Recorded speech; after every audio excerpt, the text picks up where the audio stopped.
Service in Milwaukee has issued a severe thunderstorm warning for southwestern Racine County in southeast Wisconsin, west central Kenosha County in southeast Wisconsin, southeastern Walworth County in southeast Wisconsin, until 5:30 p.m. At 5:04 p.m., a severe thunderstorm was located over Bonners Lake, or near Twin Lakes, moving northeast at 35 miles an hour. Hazard, ping pong ball size hail and 60 miles an hour wind gusts. Source, radar indicated.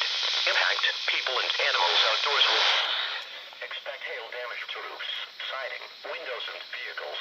Expect wind damage to roofs, siding and trees. This severe thunderstorm warning. 5:15 p.m. Other locations impacted by the severe thunderstorm include Springfield, Slades Corners, Wellington and New Munster.